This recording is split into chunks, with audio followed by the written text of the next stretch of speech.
Hello everyone, welcome to life science tutorial. Students, आज के इस लेक्चर में हम लोग क्या पढ़ने जा रहे हैं। हमारा आज का जो लेक्चर है वो है इकोसिस्टम या पारिस्थितिक तंत्र का 5th नंबर का लेक्चर है। और इस लेक्चर में हम लोग क्या पढ़ने जा रहे हैं, abiotic environmental factors of ecosystem, मतलब कि पारिस्थितिक तंत्र का अजैविक घटक, है ना। अजैविक घटक। अभी तक हमने पिछले 4 लेक्चर्स में क्या पढ़ा है, पारिस्थितिक तंत्र के जैविक घटक को पढ़ा है। जैविक घटक में आपको पता ही है, जीवित चीजें, लिविंग ऑर्गेनिज्म की बात की जाती है, पेड़ पौधे, है ना, जितने भी जीव जंतु हैं उन सभी की बात की है हम लोग। और उसी में हम लोग फूड चेन, फूड वेब, खाद्य श्रृंखला, खाद्य जाल, ये सब पढ़े। अलग अलग प्रकार के पिरामिड्स के बारे में पढ़े, है ना। अब हम लोग पढ़ने जा रहे हैं क्या, एबायोटिक इन्वायरमेंटल फैक्टर्स, मतलब कि पारिस्थितिक तंत्र के अजैविक घटक। क्या पढ़ने जा रहे हैं, पारिस्थितिक तंत्र के अजैविक घटक के बारे में यहां पर हम लोग पढ़ने जा रहे हैं। पारिस्थितिक पारिस्थितिक तंत्र के अजैविक घटक, है ना।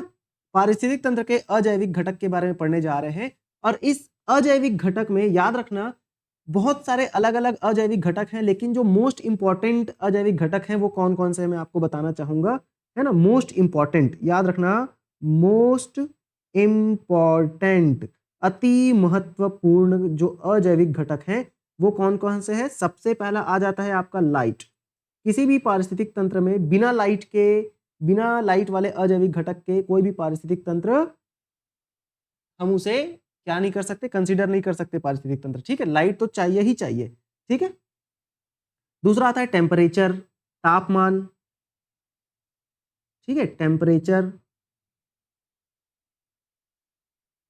जिसे हम लोग क्या बोलते हैं, तापमान, ठीक है। टेम्परेचर या तापमान। लाइट को आपको पता ही है, सनलाइट, है ना, सूर्य की रोशनी, ठीक है। और तीसरा आता है क्या, सॉइल, या जिसे हम लोग क्या बोलते हैं, मृदा बोलते हैं, ठीक है। क्या बोलते हैं, मृदा, ठीक है जी। और क्या आ जाता है हमारा, कुछ अदर्स भी आते हैं जिसको हम लोग लास्ट में देखेंगे, ठीक है। अदर जो फैक्टर्स हैं उनकी भी बात कर लेंगे। पानी भी आ जाता है इसमें, ठीक है, तो वो अदर में ही पढ़ेंगे हम लोग, अदर, ठीक है। पानी वगैरह जो भी है वो अदर में हम लोग पढ़ेंगे। तो सबसे पहले आज हम पढ़ने जा रहे हैं हमारे लाइट वाले अजैविक घटक की बात करेंगे, सूर्य के प्रकाश के अजैविक घटक की, मतलब सूर्य के प्रकाश की बात करेंगे, ठीक है। उसके बाद फिर आगे देख लेंगे, ठीक है। और वैसे आज के ही लेक्चर में हम लोग पूरा ये जो है लाइट वो समाप्त कर लेंगे। लाइट बहुत ही ज्यादा इंपॉर्टेंट अजैविक घटक है ना, तो बहुत ध्यान से सुनोगे और अपना नोट्स आप लोग प्रॉपर बनाते हुए चलेंगे, ठीक है।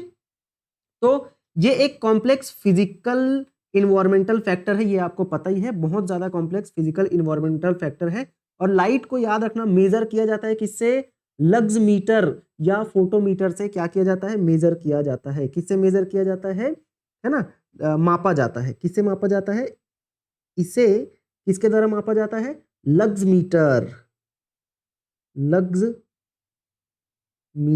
लग्स मीटर या फोटोमीटर। किससे, फोटोमीटर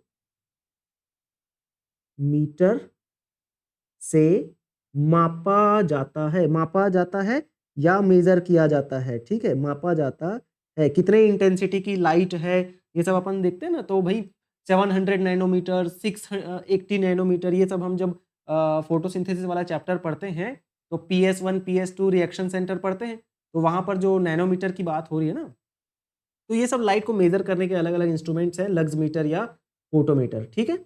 और ये एक इलेक्ट्रोमैग्नेटिक स्पेक्ट्रम होता है। लाइट जो है ये क्या है, एक इलेक्ट्रोमैग्नेटिक स्पेक्ट्रम होता है। इलेक्ट्रोमैग्नेटिक इलेक्ट्रोमैग्नेटिक स्पेक्ट्रम है, ठीक है। इलेक्ट्रोमैग्नेटिक स्पेक्ट्रम होता है क्या, हमारा जो लाइट है वो इलेक्ट्रोमैग्नेटिक स्पेक्ट्रम होता है। अब एक टॉपिक आता है, मतलब एक छोटा सा पॉइंट आता है सोलर कांस्टेंट का, ठीक है। क्या होता है सोलर कांस्टेंट, ध्यान से सुनेंगे। सोलर कांस्टेंट, सोलर कांस्टेंट क्या होता है भाई साहब, ये सोलर कांस्टेंट, है ना, ध्यान से सुनना। और ध्यान से समझना। ठीक, देखो सोलर रेडिएशन जो कि हमारे एटमॉस्फेयर में इंटर करता है, उससे पहले ये कुछ एनर्जी को क्या करता है, कंटेन करता है, जिसका एक कांस्टेंट रेट होता है, जिसे हम लोग जो कि कितना होता है 2 calorie centimetre inverse minute inverse, और इसे ही हम लोग सोलर कांस्टेंट के नाम से जानते हैं। मतलब कि solar radiation before entering the atmosphere, हमारे वातावरण में इंटर करने से पहले जो सूर्य का प्रकाश है या सोलर रेडिएशन है ना, मान के चलो यहाँ पर ये सूर्य है और यहाँ पर हमारा ये वातावरण है एटमॉस्फेयर। इस वातावरण में एटमॉस्फेयर में इंटर करने से पहले जो सूर्य का प्रकाश है ना, सूर्य का प्रकाश है, वो कुछ एनर्जी को क्या करता है, रखता है। ठीक है, कुछ एनर्जी उसके पास होती है जो कि एक कांस्टेंट रेट से उसके पास, मतलब उतनी ही एनर्जी उसके पास रहती है कांस्टेंट, और वो कितना होता है पता है, 2 calorie centimetre inverse, sorry centimetre to the power -2 minute inverse, इसे ही सोलर कांस्टेंट कहा जाता है। ठीक है, तो यहां पर याद रखेंगे क्या कि वातावरण में इंटर करने से पहले सोलर रेडिएशन के पास कुछ एनर्जी होती है। ठीक है, क्या लिखेंगे हम लोग, वातावरण, इन्वायरमेंट, इन्वायरमेंट में इंटर करने से पहले, ठीक है, इन्वायरमेंट में इंटर करने से पहले किसके पास, इन्वायरमेंट में इंटर करने से पहले सोलर रेडिएशन के पास, सोलर रेडिएशन के पास कुछ एनर्जी होती है,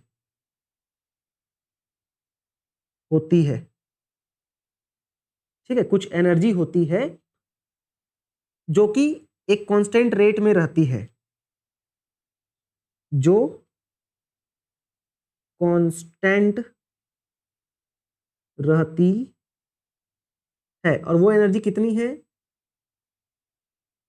जो कि है, कितनी है, 2 calorie centimetre to the power -2 and minute to the power -1। ये क्या याद रखेंगे, ये जो हमारा वो है ना, क्या बोलते हैं, यूनिट है, इसको आपको याद रखना है। ठीक है, इसे ही क्या कहा जाता है, सोलर कांस्टेंट कहा जाता है। ठीक है, इसे ही सोलर कांस्टेंट कहते हैं। ठीक, इसे ही सोलर कांस्टेंट कहा जाता है। ठीक, इतनी बात आपको ध्यान में रखना है। अब सोलर रेडिएशन में कुछ वेवलेंथ भी होता है लाइट का, जिसे हम लोग विजिबल स्पेक्ट्रम बोलते हैं। ठीक है, याद रखेंगे, सोलर रेडिएशन में वेवलेंथ ऑफ लाइट जो है कितना होता है, या जिसे हम लोग विजिबल स्पेक्ट्रम बोलते हैं, वो कितना होता है, लिखते हैं यहां पर, सोलर रेडिएशन, सोलर रेडिएशन का वेवलेंथ, वेवलेंथ, सोलर रेडिएशन का जो वेवलेंथ है या तरंग दैर्ध्य भी इसे कहा जाता है, और इसे हम लोग लैम्डा से डिनोट करते हैं। ठीक है, वेवलेंथ कितना होता है पता है, सोलर रेडिएशन में लाइट का जो वेवलेंथ है, इसे हम लोग और विजिबल स्पेक्ट्रम, स्पेक्ट्रम का, हाँ, सोलर रेडिएशन का वेवलेंथ या विजिबल स्पेक्ट्रम जो है वो कितना होता है, 0.4 टू 0.7 माइक्रोमीटर, या तो 400 से 700 नैनोमीटर का होता है। ठीक है, और इसे हम लोग फोटोसिंथेटिकली एक्टिव रीजन भी बोलते हैं, सॉरी फोटोसिंथेटिकली एक्टिव रेडिएशन भी कहते हैं। इसे ही क्या बोलते हैं, फोटोसिंथेटिकली, फोटोसिंथेटिकली एक्टिव रेडिएशन, या PAR भी कहते हैं। क्या बोलते हैं, PAR भी कहते हैं, फोटोसिंथेटिकली एक्टिव रेडिएशन भी कहते हैं। अब देखो, हम लोग जब यूवी रेडिएशन की बात करते हैं तो उसे अलग अलग रेडिएशन में क्या किया जाता है, डिस्टिंग्विश किया जाता है, मतलब बांटा जाता है। ठीक है, तो हम लोग क्या लिख सकते हैं, यूवी रेडिएशन, यूवी रेडिएशन को अलग अलग रेडिएशन में बांटा जाता है, बांटा जाता है। ठीक है, क्या लिखोगे, द यूवी रेडिएशन डिस्टिंग्विश्ड इन, तो सबसे पहला आता है क्या, सबसे पहला आता है हमारा यूवी सी, यूवी सी। तो यूवी सी जो है ये कितना से कितना रहता है पता है, याद रखेंगे, ये रहता है हमारा 0.1102, 0.1002 0.280 नैनोमीटर इतना होता है। ठीक है, और यूवी बी की अगर हम बात करते हैं, यूवी, ठीक है, बी, ये कितना रहता है पता है, ये रहता है हमारा 0.280 टू 0.320 नैनोमीटर, ये रहता है हमारा यूवी टू, सॉरी नैनोमीटर नहीं, माइक्रोमीटर रहेगा ना, ये सब याद रखेंगे, माइक्रोमीटर, माइक्रोमीटर, माइक्रोमीटर। ठीक है, और यूवी ए की बात करते हैं हम लोग, है ना, यूवी ए, ये कितना रहता है भाई साहब, तो ये हमारा रहता है 0.320 टू 0.400 माइक्रोमीटर, माइक्रोमीटर इतना रहता है हमारा यूवी रेडिएशन का अलग अलग रेंज। ठीक है, अब एक आता है एल्बिडो वैल्यू, क्या आता है, एल्बिडो वैल्यू। तो ये एल्बिडो वैल्यू क्या होता है, इसको ध्यान से सुनेंगे। ठीक है, एल्बिडो वैल्यू, एल्बिडो वैल्यू, ठीक है, what is this albedo value, क्या होता है ये एल्बिडो वैल्यू आखिर। ठीक है, तो देखो याद रखना, किसी भी, मतलब कोई भी इनकमिंग रेडिएशन है ना, मतलब कि सूर्य से आने वाली जो किरणें हैं उसको कोई भी सरफेस जिस क्षमता के साथ, जिस एबिलिटी के साथ रिफ्लेक्ट करता है या उसे वापस भेज देता है, इसे ही हम लोग एल्बिडो वैल्यू के नाम से जानते हैं, जो कि 80% होता है पूरे, मतलब 80% वापस चले जाता है फ्रेश स्नो में, 20 से 30% होता है एल्बिडो वैल्यू रेत का, और 5 से 10% होता है जंगल का। मतलब कि एक एग्जांपल से समझाता हूं, मान के चलो ये रेत है और यहां पर आ रहा है सनलाइट, और ये रेत इस सनलाइट को कितना रिफ्लेक्ट करेगा, कितना प्रतिशत रिफ्लेक्ट करेगा, यही इसका एल्बिडो वैल्यू है। तो यहाँ पर लिखा गया है भाई, मतलब मैं अभी बताऊंगा आपको कि रेत का जो एल्बिडो वैल्यू है वो कितना होता है, 20 to 30%, मतलब जितना भी मान लो 100% लाइट यहाँ आ रहा है, तो इस लाइट का 20 से 30% को ये रेत क्या कर देता है, रिफ्लेक्ट कर देता है, वापस भेज देता है, बाकी को एब्जॉर्ब कर लेता है। तो यही एल्बिडो वैल्यू होता है। ठीक है, क्या लिखेंगे इसको, ability of a surface to reflect the incoming radiation, क्या लिखेंगे, किसी भी सरफेस की वह क्षमता जिससे कि वह आने, जो भी इनकमिंग रेडिएशन है या आने वाली सूर्य की किरणें हैं उसे रिफ्लेक्ट कर देता है ना, वापस भेज देता है। Ability of a surface, ability of a surface to reflect the, to reflect, to reflect the incoming radiation, incoming radiation, incoming radiation, ठीक है, incoming radiation is called, is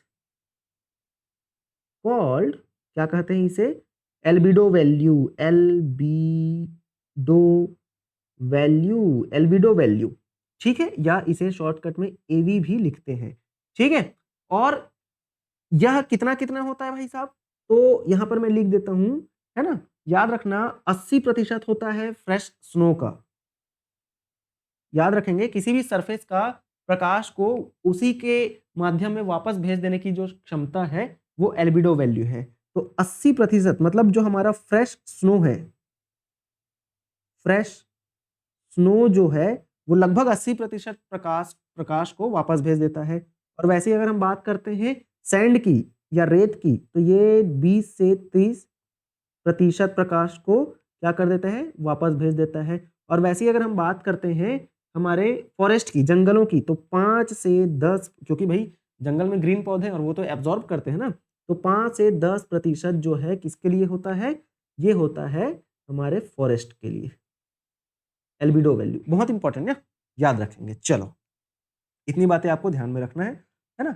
अब हम यहाँ पर, अच्छा इसको मैं थोड़ा डिब्बे में रख देता हूँ, ये लो, ये रहा, ठीक है जी। चलो आगे बढ़ते हैं। अब देखो यहाँ पर कुछ इंपॉर्टेंट बातें हैं जिसको आपको ध्यान में रखना है। वैसे तो थ्योरी है पर ध्यान में रखना है, मैं इसको हिंदी में भी आपको डिक्टेट करता हूँ, ठीक है। हिंदी वाले को दिक्कत नहीं होगा, आप छोटा छोटा पॉइंट अपना हिंदी में भी अपने नोट्स में बनाएंगे, ठीक है, कोई दिक्कत होगी नहीं। देखो, except for the deep sea hydrothermal ecosystem, sun is the only source of energy for ecosystem on earth।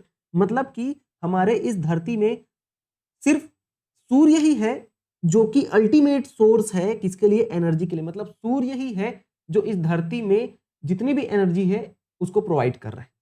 इस धरती में एनर्जी का, ऊर्जा का सबसे अल्टीमेट और ओनली सोर्स जो है ना वो सूर्य है। लेकिन सिर्फ डीप सी हाइड्रोथर्मल इकोसिस्टम को छोड़कर, मतलब समुद्र की सबसे ज्यादा गहराई में सूर्य का प्रकाश पहुंच नहीं पाता, तो वहां पर ना हाइड्रोथर्मल एनर्जी होता है, मतलब बहुत ज्यादा गर्म कुछ वो चलते रहता है वहां पर, है ना। हाइड्रोथर्मल इकोसिस्टम मतलब वहां पर ना गरम गरम लावा निकलते रहता है, हाइड्रोथर्मल, और वो बहुत गहराई में होता है ना, आग जलते रहता है बेसिकली, बहुत गहराई में होता है समुद्र के। तो उसमें ना भाई सूर्य की प्रकाश तो बहुत गहराई में पहुंच नहीं पा रहा है समुद्र के, ठीक है, तो वहां पर अलग प्रकार की एनर्जी, हाइड्रोथर्मल एनर्जी यूज होता है, ठीक। लेकिन और उस इनके अलावा ना, इनके अलावा पूरी धरती में सिर्फ सूर्य ही है जो क्या करता है, एनर्जी प्रोवाइड करने का काम करता है। Of the incident solar radiation ISR, less than 50% of it is photosynthetically active radiation PAR। मतलब कि हमारे धरती में जितनी भी सूर्य की किरणें आ रही है, सोलर रेडिएशन आ रही है, जिसे हम लोग की क्या बोलते हैं, ISR, इंसिडेंट सोलर रेडिएशन बोलते हैं, जिसमें से लगभग 50 से कम % जो है ना वो फोटोसिंथेटिकली एक्टिव रेडिएशन होता है। मतलब कि जितनी भी सनलाइट आ रही है सूर्य से हमारे धरती में, उसका 50 से कम % जो लाइट है वो फोटोसिंथेसिस में काम आता है। लेकिन याद रखना, plant capture only 2 to 10% of the PAR and this small amount of energy sustain the entire living world. मतलब कि भाई जितना भी जैसा देखो मैं आपको बताता हूं कि भाई यहीं पर बताऊं कि हाँ ठीक है, चलो यहां पर बताता हूं, फिर इसको हम लोग क्या कर देंगे, इरेज कर देंगे, ठीक है। तो बड़े ध्यान से सुनना। सन से आ रहा है लाइट, मान के चलो 100% लाइट आ रहा है, ठीक है। अब इस 100% लाइट कहाँ आ रहा है, हमारे धरती में जितना भी लाइट आ रहा है उसका सिर्फ 50% से कम, लगभग 50% से कम जो है फोटोसिंथेटिकली एक्टिव रेडिएशन है, मतलब PAR है। पूरे 100% का 50 से कम % जो है फोटोसिंथेटिकली एक्टिव है, मतलब PAR है। अब इस 50% जो भी सन से लाइट आ रहा है उसका 50% से कम जो है वो फोटोसिंथेसिस में हेल्प होगा, मतलब मदद करेगा। लेकिन इस 50% या उससे कम से इतने में से भी सिर्फ 2 से 10% लाइट को क्या करता है, प्लांट यूज करता है अपने फोटोसिंथेसिस में। यहाँ पर वही बात लिखी गई है, only 2 to 10% of the PAR जो है कैप्चर करता है प्लांट, है ना। सिर्फ 2 से 10% ही लाइट को प्लांट क्या करता है, लेता है। और ये जो 2 से 10% लाइट है ना, इतने से ही प्लांट क्या करता है, फोटोसिंथेसिस करता है, और इतने से ही हमारा जो पूरा लिविंग वर्ल्ड है ना वो जीवित है। मतलब इतने से ही हमारे लिए पूरा खाना बन रहा है, क्योंकि प्रोड्यूसर कौन है, प्लांट ही तो है, प्रोड्यूसर है ना, उत्पादक। तो इतने ही लाइट से पूरा प्लांट क्या कर रहा है, धरती का खाना बनाने का काम कर रहा है, ठीक है जी। ठीक है, तो ये बात आपको ध्यान में रखना है, बहुत इंपॉर्टेंट पॉइंट है ना। फिर आगे बढ़ते हैं। फिर अगला जो पॉइंट है वो क्या बोल रहा है, बड़े ध्यान से देखेंगे यहाँ पर।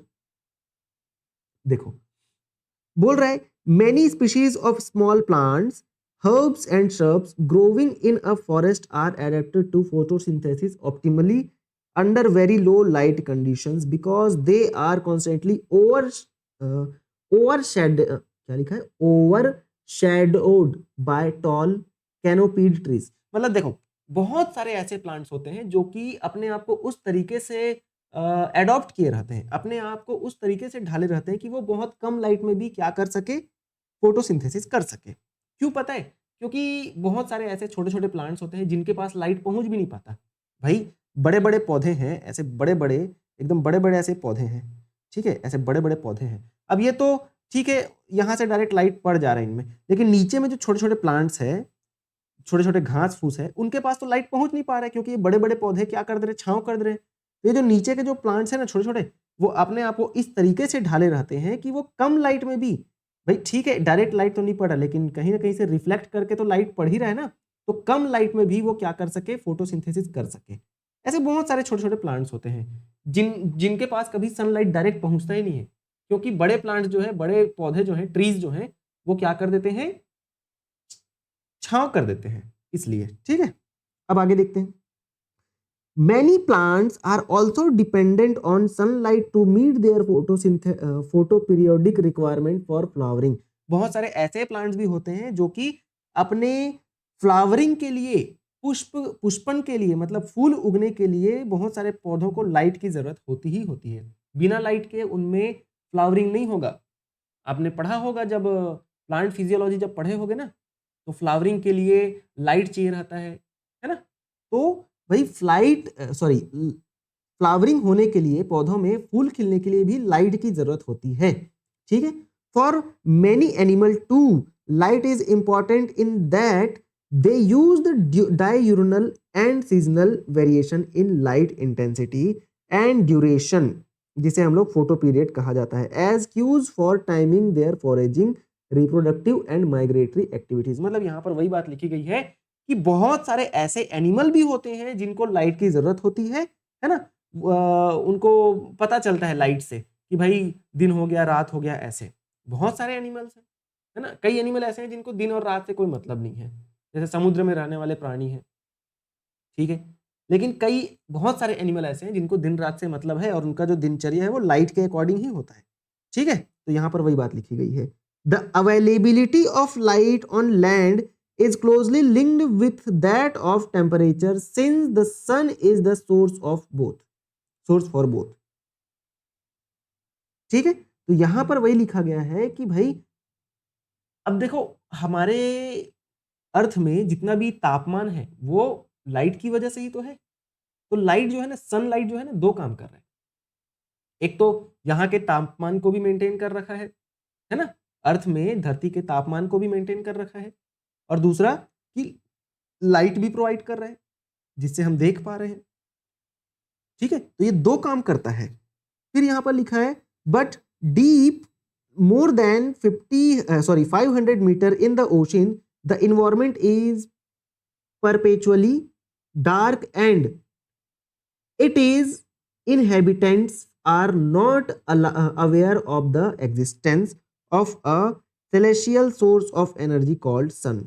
What is then their source of energy? मतलब ये बोला जा रहा है कि भाई ठीक है, लाइट जो है एनर्जी का सोर्स है पूरे इस लिविंग वर्ल्ड में, लेकिन अगर हम बात करते हैं डीप सी में, मतलब समुद्र में 500 से मीटर या उससे ज्यादा की गहराई में जाते हैं, तो वहां पर तो सनलाइट पहुंच नहीं पाता है ना। तो वहां पर जो सन है ना, वो एनर्जी का सोर्स नहीं है। तो वहां पर अलग प्रकार की प्रक्रिया होती है जिसको हम लोग अलग अलग तरीके से पढ़ते हैं, है ना। जैसे अपन बात करते हैं हाइड्रोथर्मल इकोसिस्टम की, तो भाई समुद्र के नीचे बहुत सारे हाइड्रोथर्मल वेंट्स होते हैं, हाइड्रोथर्मल वो होते हैं, है ना। वहां पर आग वगैरह जलते रहता है, लावा निकलते रहता है, धुआं निकलता रहता है, गर्मी पैदा होता रहता है, तो वो सब एनर्जी के अलग अलग सोर्स हैं। यहाँ पर लेकिन हम लोग लाइट पढ़ रहे हैं। ठीक है, अब लाइट तो हमारा समाप्त होता है। अब हम बात करेंगे किसकी, टेम्परेचर की। ठीक है, किसकी बात करेंगे, टेम्परेचर की बात करेंगे। तो टेम्परेचर को बड़े ध्यान से आप लोग समझेंगे। ठीक है, पहला तो था हमारा एबायोटिक फैक्टर लाइट। अब दूसरा हम लोग पढ़ने जा रहे हैं टेम्परेचर के बारे में, जिसको हम लोग क्या बोलते हैं भाई साहब, क्या बोलते हैं हम लोग इसे, तापमान बोलते हैं। क्या बोलते हैं, तापमान। क्या बोल देते हैं, तापमान बोल देते हैं। ठीक है जी, देखो तापमान, टेम्परेचर जो है हम मेजर किसके के द्वारा करते हैं, आपको पता ही है, थर्मोमीटर के द्वारा करते हैं। और पानी के अंदर अगर बात करते हैं तापमान को कैसे मेजर करते हैं, तो थर्मिस्टर करके एक इंस्ट्रूमेंट आता है जिससे हम लोग तापमान का मेजर करते हैं। ठीक है, तो भाई यहां पर लिख लेते हैं, मापन किसके द्वारा, मेजरमेंट किसके द्वारा किया जाता है, थर्मोमीटर, थर्मोमीटर या के द्वारा। ठीक है, थर्मोमीटर के द्वारा। और अगर पानी के अंदर की बात करते हैं, पानी या वाटर के अंदर, तो पानी के अंदर अगर बात करते हैं तो थर्मिस्टर करके एक इंस्ट्रूमेंट होता है, थर्मिस्टर। कौन सा मिस्टर, थर्मिस्टर। ठीक है, थर्मिस्टर के द्वारा, थर्मिस्टर के द्वारा मापन करते हैं। ठीक है, इतनी बात आप ध्यान में रखेंगे। अगर हम टेम्परेचर के इफेक्ट की बात करते हैं एनिमल में, जानवरों में तापमान का जो प्रभाव है वो क्या क्या होता है, तो बड़े ध्यान से सुनो यहां पर, है ना। जानवरों में, एनिमल में, एनिमल में टेम्परेचर का प्रभाव, ठीक है, टेम्परेचर का प्रभाव या इफेक्ट क्या क्या होता है, टेम्परेचर का क्या क्या प्रभाव होता है।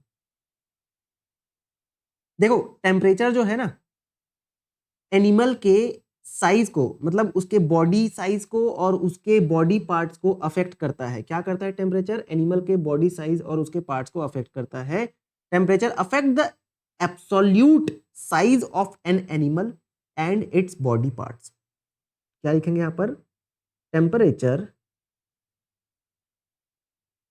Affect the size of animals body and body parts. मतलब कि किसी भी जानवर के शरीर का साइज और उसके शरीर के जो अंग है उनके साइज को डिटरमाइन करता है टेम्परेचर। अब यहां पर देखेंगे कि भाई ज्यादा टेम्परेचर है किसी एरिया में, ज्यादा तापमान है किसी एरिया में, तो वहां के जो जानवर हैं वो बड़े साइज के होते हैं, छोटे साइज के होते हैं। जहां पर कम एरिया सॉरी कम टेम्परेचर है, उधर के जो जानवर हैं वो बड़े साइज के होते हैं, छोटे साइज के होते हैं। इसके लिए दो अलग अलग रूल है साइंटिस्ट ने दिया है, एक है बर्जमैन रूल और दूसरा है एलन रूल। ठीक है, बर्जमैन रूल और एलन रूल। तो सबसे पहले हम लोग देखते हैं कौन सा रूल, बर्जमैन रूल। कौन सा रूल देखेंगे, बर्जमैन रूल। ये बर्जमैन रूल क्या बोलता है, बड़े ध्यान से देखना। दो रूल, ठीक, दो रूल यहां पर। सबसे पहला है बर्जमैन रूल। ठीक है, इसको नेक्स्ट पेज में करें क्या, ठीक है, चलो नेक्स्ट पेज में देखते हैं। पहला रूल है बर्जमैन रूल। कौन सा रूल, बर्जमैन रूल। बर्जमैन रूल, सबसे पहला आता है बर्जमैन रूल। तो भाई साहब ये जो बर्जमैन रूल है ना, बर्जमैन रूल ये क्या बोलता है, बर्ड्स, चिड़िया और जितने भी स्तनधारी है, मैमल्स हैं, वो ग्रेटर बॉडी साइज को अटेन करते हैं कहां पर, कोल्ड रीजन में, और लेसर बॉडी साइज को अटेन करते हैं वार्म रीजन में। मतलब गर्मी वाले एरिया में, है ना, गर्मी वाले एरिया में बॉडी साइज छोटा रहेगा और ठंड वाले एरिया में बॉडी साइज जो है कैसा रहेगा, बड़ा रहेगा। ऐसा बोल रहे हैं हमारे बर्जमैन भैया जी, बर्जमैन साहब जी। ठीक है, और ये भी किसकी बात कर रहे हैं, बर्ड्स तथा मैमल्स की, मतलब जो स्तनधारी जानवर हैं उनकी बात कर रहे हैं। ठीक है, तो यहां पर हम वो बात लिख देते हैं कि birds and mammals, birds and mammals जो है क्या करते हैं, कोल्ड रीजन में, कोल्ड रीजन या ठंडे एरिया में क्या करते हैं, ये बड़ा साइज, क्या लिख सकते हैं इसको, ग्रेटर साइज या बड़ा साइज लिख देते हैं। बड़ा साइज, ठीक है, बॉडी की के साइज की बात कर रहे हैं। और वैसे ही अगर हम बात करते हैं वार्म रीजन, वार्म रीजन मतलब कि गर्म वाले एरिया में, वार्म रीजन में छोटा साइज, शरीर की बात हो रही है ना, छोटा साइज, छोटा आकार, ठीक है। ये है हमारे बर्जमैन भैया का रूल, ठीक है। तापमान के अनुसार हो रहा है ना, देखो कोल्ड रीजन मतलब ठंडे एरिया में और वार्म रीजन मतलब गर्म एरिया में, तापमान की ही तो बात हो रही है ना भाई, ठीक है। अब बात करते हैं हम लोग एलन रूल की। दूसरा रूल आता है हमारा एलन भैया का रूल, ठीक है। कौन सा भैया का रूल? दूसरा रूल एलन भैया का रूल, एलन रूल। तो ये जो एलन रूल है ये क्या बोलता है, बड़े ध्यान से आप लोग सुनना और समझना, ठीक है। एलन है ना, एलन रूल, तो एलन नाम के साइंटिस्ट क्या बोलते हैं कि मैमल्स, जो भी कोल्डर रीजन में रहने वाले जो मैमल्स है, जिनका जो ईयर का साइज है, कान का जो आकार है, वो जनरली कैसा होता है, छोटा होता है, ठीक है। शॉर्टर ईयर तथा उनके जो पैर हैं वो मिनिमाइज हो जाए रहते हैं, ताकि हीट लॉस, मतलब उनके जो पैर हैं वो भी छोटे रहते हैं ताकि हीट लॉस कम हो सके, ठीक है। तो यहां पर हम क्या लिख सकते हैं, मैमल्स फ्रॉम कोल्डर क्लाइमेट, ठंडे एरिया में रहने वाले जो मैमल्स हैं, स्तनधारी हैं, वो जनरली उनके पास छोटे कान होते हैं तथा छोटे छोटे लिम्स होते हैं, मतलब हाथ पैर छोटे छोटे होते हैं। क्यों? हीट लॉस को, मतलब गर्मी को मिनिमाइज करने के लिए, क्योंकि भाई देखो कोई भी जानवर जो है वो ठंडे एरिया में है तो उनको अपने शरीर में गर्मी पैदा करके रखना पड़ेगा, गर्मी रखना पड़ेगा अपने शरीर में। अब भाई गर्मी गर्मी जो है ना वो लॉस होता है ज्यादा अगर शरीर का आकार है तो, है ना, शरीर का आकार अगर ज्यादा है तो जो गर्मी है वो लॉस होगा, है ना। तो इसीलिए जो हाथ पैर का साइज, कान का जो साइज है वो बहुत छोटा रहता है, जहां पर ठंडा रहता है उस एरिया के जो जानवर है उनका, है ना। ठंडे एरिया में रहने वाले जो जानवर है उनके कान का आकार, हाथ पैर का जो आकार है वो कैसा रहता है, छोटा होता है, ताकि उनमें हीट लॉस ना हो सके। और इसी को ही हम लोग एलन्स रूल के नाम से जानते हैं, ठीक है जी। तो यहां पर हम क्या लिखेंगे, कोल्डर क्लाइमेट, कोल्डर क्लाइमेट मतलब कि ठंड एरिया, ठंडे वाले एरिया में जनरली क्या होता है, मैमल्स के ईयर, कान तथा लिम्स या हाथ पैर छोटे होते हैं, ऐसा बोलता है हमारा एलन भैया, ठीक है, छोटे होते हैं। ये क्यों छोटे होते हैं आपको पता होना चाहिए, ये क्यों छोटे होते हैं, ताकि ताकि हीट लॉस कम हो, हीट की जो बर्बादी है वो कम हो, हीट लॉस कम हो, और इसे ही हम लोग एलन्स रूल कहते हैं, ठीक है।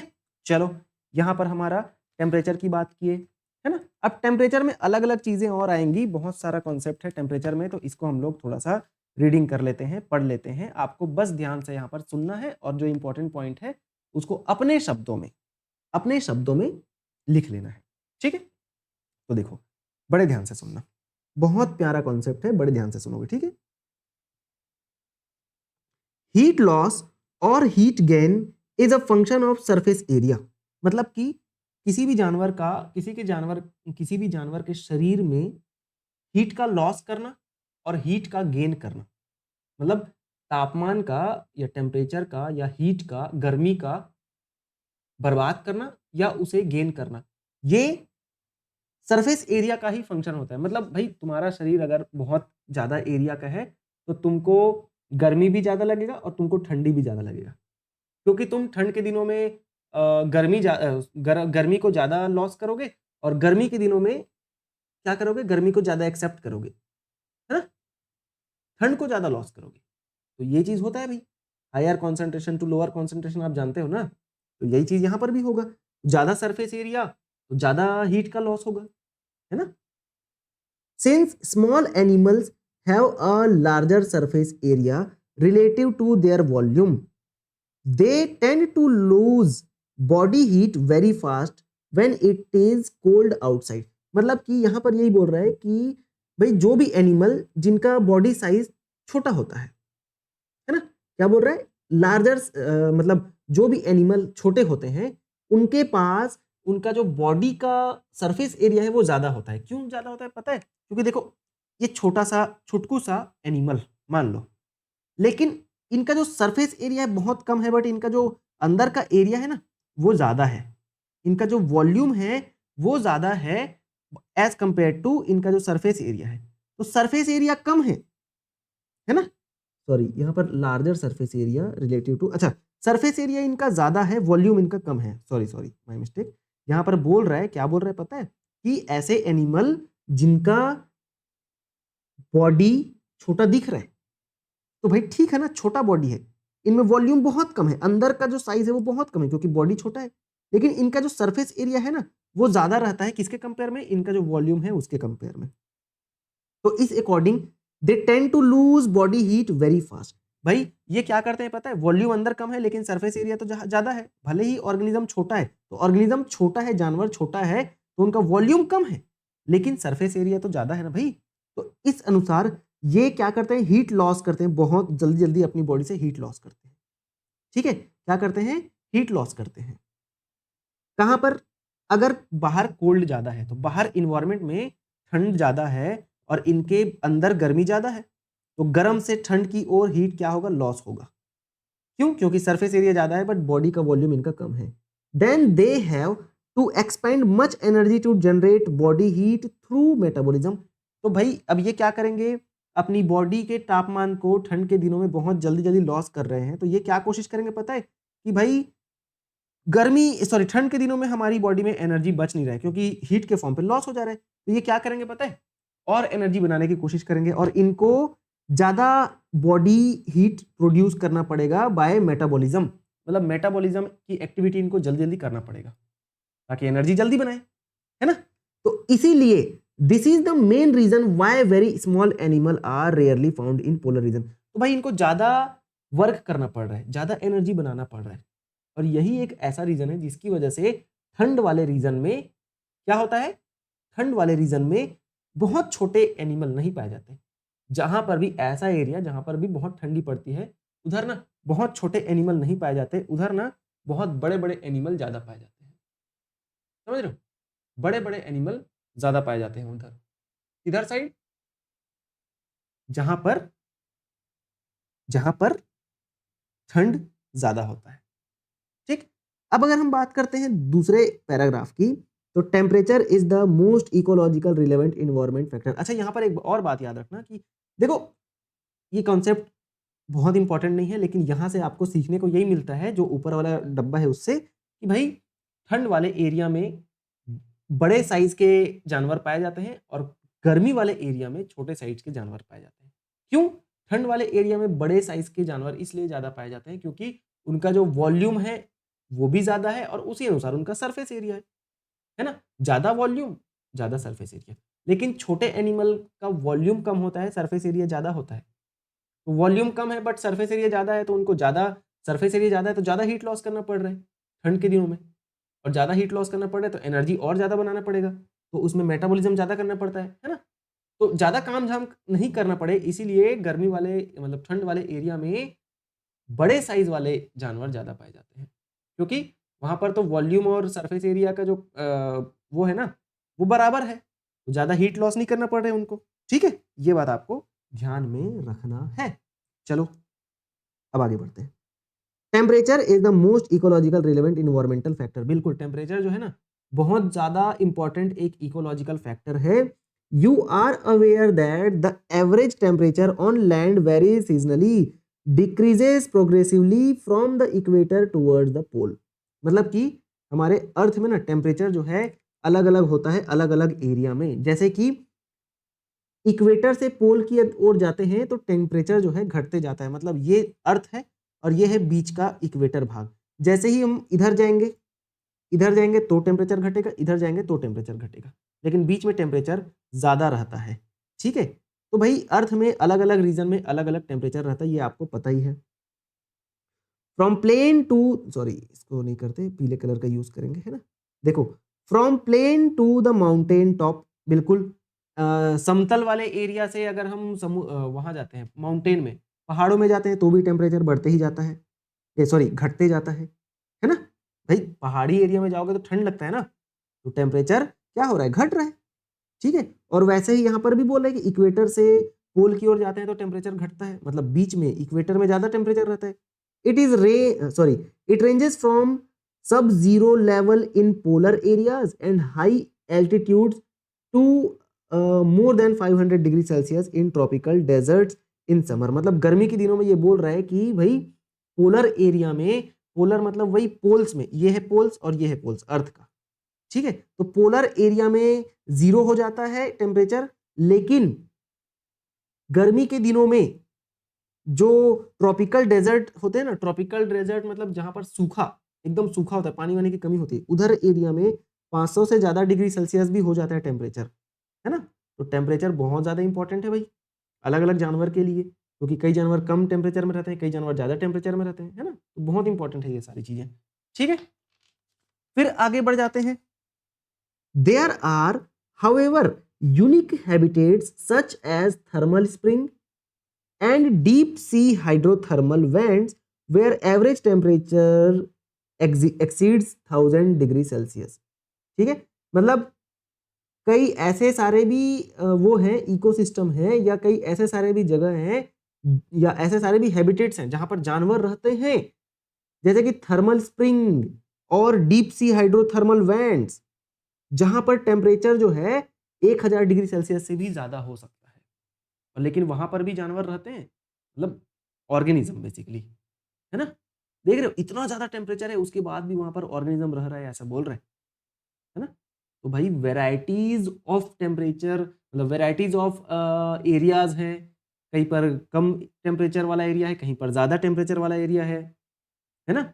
और उस टेम्परेचर के अकॉर्डिंग जानवर भी अपने आप को क्या किए हैं, एनिमल्स या प्लांट्स ऑर्गेनिजम्स भी अपने आप को क्या किए हैं, अडॉप्ट किए हैं, है ना, उस वातावरण के अनुसार, ठीक है। It is general knowledge that mango trees do not and cannot grow in temperate countries like Canada and January. अब जनवरी नहीं, जर्मनी, ठीक है। मतलब ये तो सामान्यतः हम लोग जानते ही हैं कि मैंगो ट्री जो है ज्यादा टेम्परेचर वाले देशों में नहीं उगते, जैसे कि कनाडा हो गया और आपके जर्मनी हो गए, ठीक है। Snow leopard are not found in Kerala forest and tuna fish are rarely caught beyond tropical latitudes in the ocean. मतलब अलग अलग जानवरों की बात की जा रही है, जैसे कि स्नो लेपर्ड जो है वो ठंडे एरिया में पाया जाएगा, है ना, लेकिन केरला के फॉरेस्ट में वो बिल्कुल नहीं दिखेगा आपको। वैसे ही टूना फिश जो है वो ट्रॉपिकल लैटिट्यूड्स वाले एरिया में नहीं पाया जाएगा, ठीक है। ये बात कही गई है। Now you can really appreciate the significance of temperature to living organism when you realize that it affects the kinetics of enzyme and through it the basal metabolism activity and other physiological functions of the organism। मतलब कि हमको ये चीज का शुक्रगुजार होना चाहिए, appreciate करना चाहिए इस चीज को हमारे वातावरण में, या जो भी नेचर, भगवान, जिसको भी बोल सकते हो, धन्यवाद बोलना चाहिए कि भाई टेम्परेचर हमारे लिए बहुत ज़्यादा इंपॉर्टेंट है, क्योंकि हमारे शरीर का टेम्परेचर भी आपको पता है कितना होना चाहिए, सबको पता होना चाहिए ना, हमारे शरीर का तापमान कितना होता है, 37 डिग्री सेल्सियस। थोड़ा सा भी ऊपर नीचे हुआ ना हमारे शरीर का तापमान, तो हमारा तबीयत खराब हो जाता है, तबीयत गड़बड़ा जाता है। क्यों पता है? क्योंकि हमारे शरीर में पाए जाने वाले जितने भी इंपॉर्टेंट एंजाइम्स होते हैं वो सभी एक स्पेसिफिक टेम्परेचर, एक स्पेसिफिक तापमान में ही काम करते हैं, एक्टिवेट होते हैं। तो जो एंजाइम की जो काइनेटिक्स है ना, वो भी एक स्पेसिफिक तापमान में काम करती है। अगर किसी भी एंजाइम को उनके मनचाहे तापमान नहीं मिले, वो जिस तापमान में काम करते हैं वो तापमान अगर नहीं मिलता है तो वो एंजाइम अच्छे से काम नहीं कर पाएगा। समझ रहे हो? इसीलिए टेम्परेचर जो है ना बहुत इंपॉर्टेंट है लिविंग ऑर्गेनिज्म के लिए, जीवित जंतुओं के लिए, ठीक है। फिर आगे बढ़ते हैं। A few organism can tolerate and thrive in a wide range of temperatures, they are called eurythermal. ऐसे अब ये पॉइंट इंपॉर्टेंट है, याद रखना।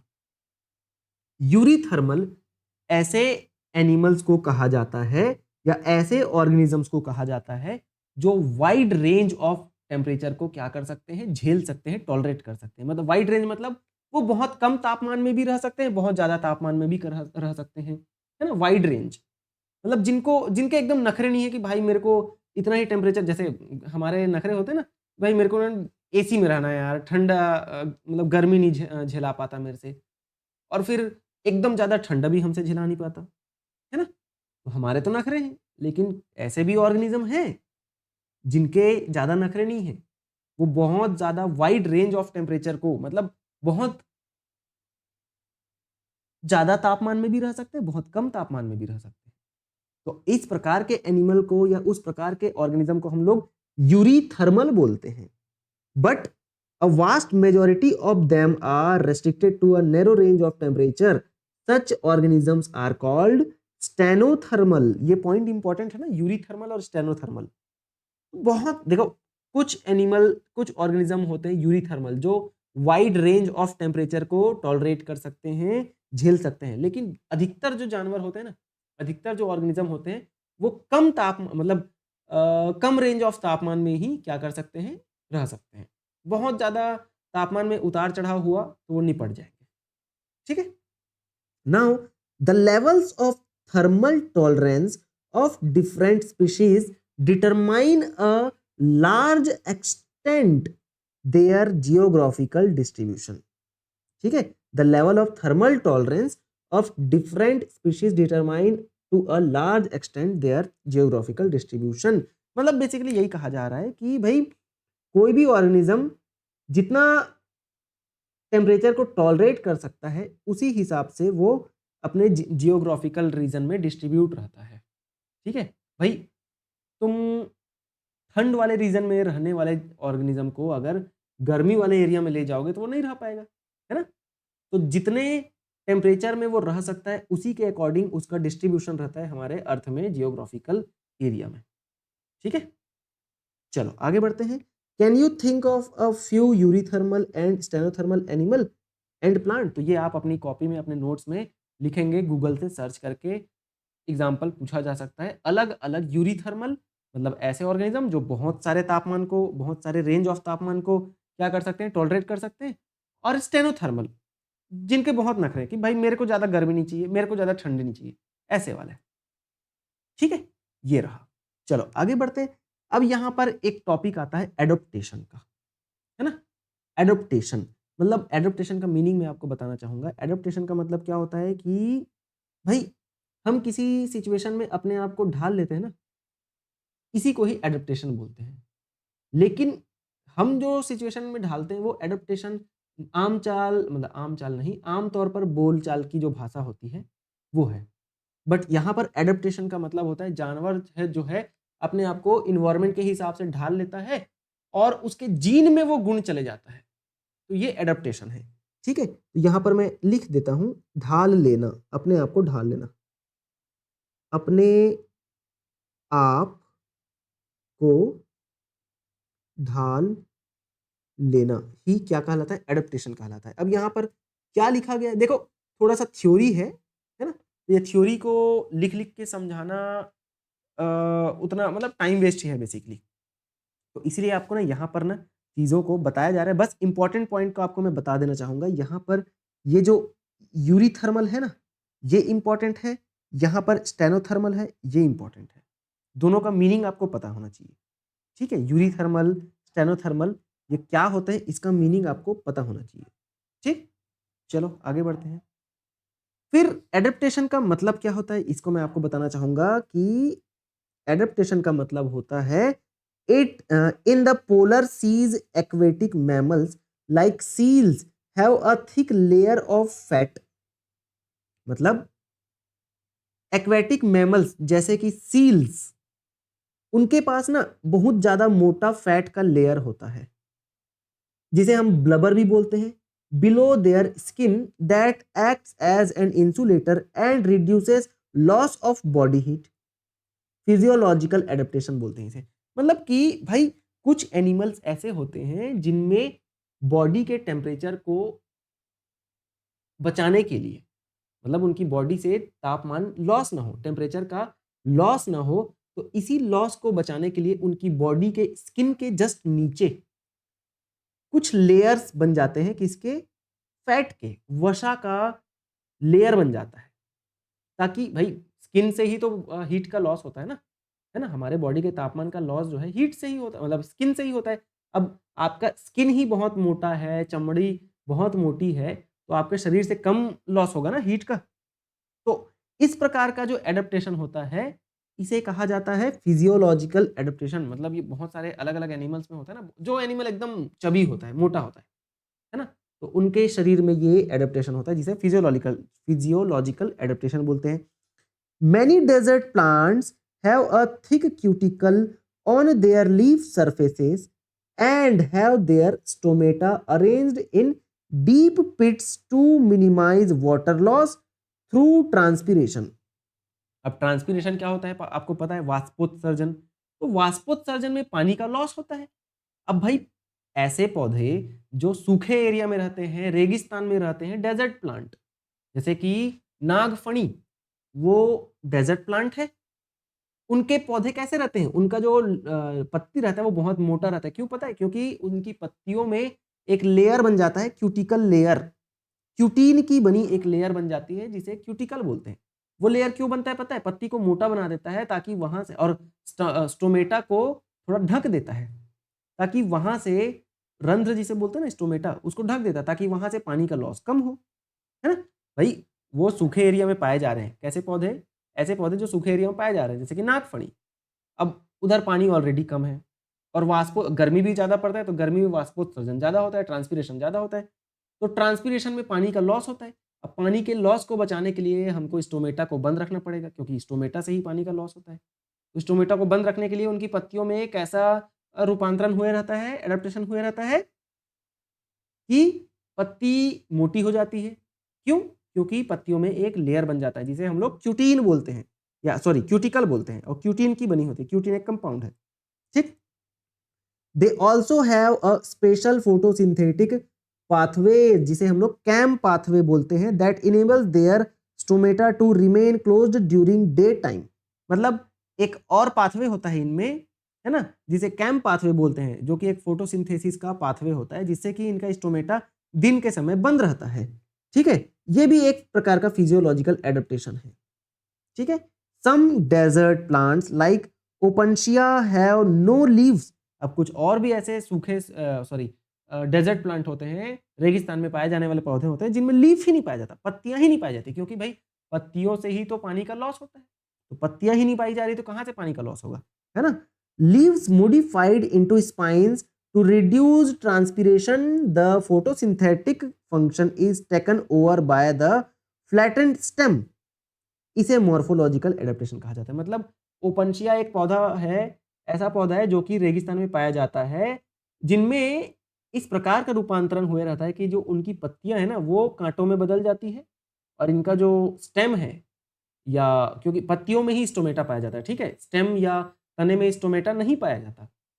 तो भाई स्टोमेटा जहां पर पाया जा रहा है, उसको तो कांटे में बदल दिए, अब स्टोमेटा खुलेगा ही नहीं।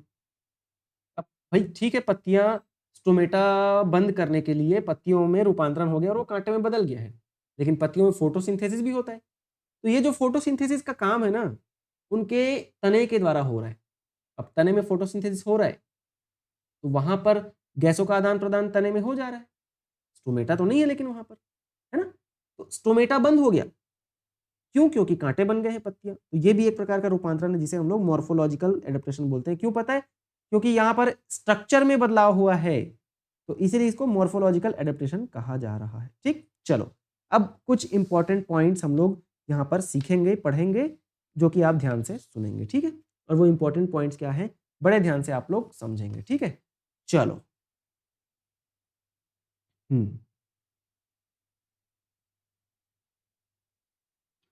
तो कुछ टर्मिनोलॉजीज जो कुछ आपके एग्जाम पॉइंट ऑफ व्यू से थोड़े इंपॉर्टेंट हो जाते हैं, वो क्या है, सुनेंगे, है ना।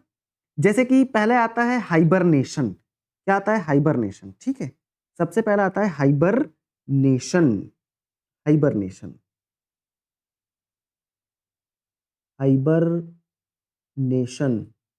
हाइबरनेशन का मतलब क्या होता है? देखो, हाइबरनेशन का मतलब होता है कि भाई ऐसा कोई भी जानवर जो ठंड के दिनों में विंटर स्लीप में चले जाता है, मतलब पीरियड ऑफ डोरमेंसी इसे कहा जाता है, ठीक है। हाइबरनेशन का मतलब क्या होता है? विंटर स्लीप, विंटर स्लीप,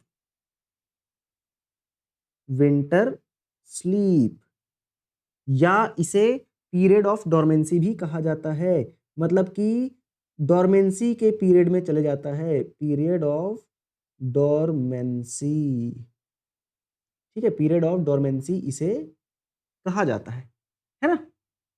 अब एग्जाम्पल की अगर हम बात करते हैं तो कोल्ड ब्लडेड एनिमल इनके अंदर आते हैं। कौन आते हैं? Cold blooded animal, cold blooded animals, जैसे कि यहां पर हम एग्जाम्पल बात करें तो एम्फीबियंस, उभयचर या सरीसृप, रेप्टाइल्स, एम्फीबियंस, एम्फीबियंस। आप ठंड के दिनों में इनको, एम्फीबियंस और रेप्टाइल्स को, है ना, नहीं देखोगे। Sorry, hot blooded animal, polar bear, अच्छा ठीक है ठीक है। मतलब कि बेसिकली गर्मी के दिनों में इनको नहीं देखोगे आप, है ना। हाइबरनेशन मतलब क्या होता है कि गर्मी के दिनों में आप इनको नहीं देखोगे क्योंकि ये विंटर स्लीप में चले जाते हैं, है ना। पीरियड ऑफ डोरमेंसी इसे कहा जाता है, कोल्ड ब्लडेड एनिमल, एम्फीबियंस या रेप्टाइल्स, ठीक है, एम्फीबियन या रेप्टाइल्स इसके अंतर्गत आ जाते हैं। सॉरी, यहां पर मैं जस्ट उल्टा बोल रहा था। हाइबरनेशन का मतलब याद रखना कि भाई ये एक ऐसी प्राकृतिक प्रक्रिया होती है जिसमें कुछ जो जानवर है ना, सर्दियों के मौसम में अपने शरीर की गतिविधियों को बहुत धीमा कर लेते हैं ताकि वो ना अपने ऊर्जा को बचा सके और जो खाने की कमी होती है उससे भी बच सके, है ना। मतलब आसान शब्दों में अगर हम बोलें तो जब ठंड बहुत ज्यादा होती है और खाना नहीं मिलता, तब कुछ जानवर क्या करते हैं? गहरी नींद जैसी स्थिति में चले जाते हैं। इसे ही क्या बोलते हैं? हाइबरनेशन कहते हैं। और अगर हम इनके मुख्य विशेषताएं की बात करें तो इनका जो शरीर का तापमान है वो कम हो जाता है ना। सांस और हृदय की गति धीमी हो जाती है। और क्या हो जाता है भाई? ऊर्जा की खपत भी कम हो जाती है और जानवर छिप कर सोए रहते हैं, है ना। जैसे गुफा में या अपने बिल में छिपकर सोए रहते हैं ठंड के दिनों में, है ना। तो हाइबरनेशन बेसिकली शीत निद्रा को कहा जाता है या सर्दियों के नींद बोला जाता है। इसे क्या बोला जाता है? शीत निद्रा। हिंदी में इसे क्या बोलेंगे हम लोग? शीत निद्रा। यहां पर मैं लिख दे रहा हूं, शीत निद्रा। क्या कहा जाता है? शीत निद्रा इसे कहा जाता है। ठीक है जी, ठीक। अब हम आगे बात करते हैं। अगर इसके एग्जाम्पल्स वगैरह की बात करते हैं ना, तो एम्फीबियंस हो गया, रेप्टाइल्स, है ना, जैसे कि भालू हो गया, गिलहरी हो गया, है ना, स्क्वेरल जिसे कहा जाता है, और चमगादड़ हो गया, मेढक हो गए, ये सभी आ जाते हैं। और वैसे ही अगर हम हॉट ब्लडेड एनिमल्स की बात करते हैं, किसकी बात करेंगे? Hot blooded animal. एग्जाम्पल में यहां पर लिखते हैं hot blooded animal, hot blooded animal. Hot blooded animal में एग्जाम्पल लिखते हैं, ठीक है, जैसे पोलर बियर है, पोलर बियर या ध्रुवीय भालू, ठीक है, पोलर बियर हो गया। फिर नॉर्थ ग्राउंड स्क्वेरल हो गया, है ना। देखो ये दोनों हाइबरनेशन में आ रहा है ना, दोनों हाइबरनेशन के ही एग्जांपल है, cold blooded animal, amphibians, reptiles, ये सब। और हॉट ब्लडेड एनिमल में कौन आएंगे? पोलर बियर आ जाते हैं और नॉर्थ ग्राउंड स्क्वेरल आ जाते हैं। नॉर्थ ग्राउंड स्क्वेरल, वो आप गिलहरी देखते हैं ना, गिलहरी, हाँ गिलहरी ही आएगा, है ना, स्क्वेरल, ठीक। ये सभी हॉट ब्लडेड एनिमल, और ये दोनों में ना एम्फीबियन, रेप्टाइल्स और polar bear, north ground squirrel, ये सभी हाइबरनेशन में जाते हैं। मतलब वातावरण के अनुसार स्लीप में चले जाते हैं, मतलब सो जाते हैं, मतलब छुप जाते हैं अपने घरों में, है ना। भालू हो गया अपने गुफा में, मेढक हो गए बिल वगैरह में छुप जाते हैं, ठीक है। ये रहा। अब अगर हम बात करते हैं एस्टिवेशन की, ठीक है, ये तो था विंटर स्लीप की बात की हम, ठीक है। हाइबरनेशन का मतलब है क्या, विंटर स्लीप। लेकिन वही अगर हम एस्टिवेशन की बात करते हैं तो इसमें आते हैं कौन, मतलब इसका मतलब क्या होता है, समर स्लीप होता है। एस्टिवेशन का मतलब होता है समर स्लीप, ठीक है। अगला पॉइंट है एस्टिवेशन। एस्टिवेशन या इसे हम लोग समर स्लीप कहते हैं, समर स्लीप बोलते हैं, ठीक है। मतलब ये धूप से बचने के लिए क्या करते हैं, बेसिकली यहां पर क्या किया जाता है, ठंड से बचा जाता है, ठीक है। इसको मैं लिख देता हूं, ठंड से बचना, ठंड से बचने के लिए और यहां पर धूप से बचने के लिए, धूप से बचने के लिए, ठीक है। तो भाई यहां पर तो ठंड से बचा जा रहा है, ठीक है, और यहां पर धूप से बचा जा रहा है। इतनी बात आपको ध्यान में रखनी है, ठीक है। धूप से बचा जा रहा है ना। अब एस्टिवेशन का एग्जांपल वगैरह हम लोग देख लेते हैं, है ना। स्केप फ्रॉम हीट याद रखना इसमें, है ना, धूप से बचा जाता है। एग्जांपल क्या आ जाएगा भाई, लंग फिशेस, लंग फिशेस और ground squirrel, south west desert में ग्राउंड स्क्वेरल, ग्राउंड स्क्वेरल जो आपका गिलहरी होता है ना, उसकी बात की जा रही, ग्राउंड स्क्वेरल इन साउथ वेस्ट डेजर्ट, ठीक है, ग्राउंड स्क्वेरल इन साउथ वेस्ट डेजर्ट। अब अगर हम बात करते हैं डायापॉज, एक और टर्मिनोलॉजी आता है डायापॉज, ठीक है। यहाँ पर एस्टिवेशन की बात किए, हाइबरनेशन की बात किए, अब एक और टर्मिनोलॉजी आता है जिसे हम लोग क्या बोलते हैं, डायापॉज। क्या बोलते हैं, डायापॉज। ध्यान से सुनना, ठीक, DIAPAUSE, डायापॉज। इसका मतलब क्या होता है, बड़े ध्यान से सुनोगे, है ना। अनफेवरेबल कंडीशन में बहुत सारे जू प्लैंकटन जो है ना, कहां पर, झील में। जू प्लैंकटन मतलब क्या, पानी में पाए जाने वाले बहुत छोटे छोटे एनिमल्स, बहुत छोटे छोटे जानवर, ठीक है। पॉन्ड में, तालाब में तथा झील में जो जू प्लैंकटन पाए जाते हैं वो अनफेवरेबल कंडीशन में डायापॉज में जाते हैं। और डायापॉज मतलब क्या, एक ऐसा स्टेज जो कि डेवलपमेंट, मतलब उनका डेवलपमेंट रुक जाता है ना, उनका जो डेवलपमेंट है वो रुक जाता है।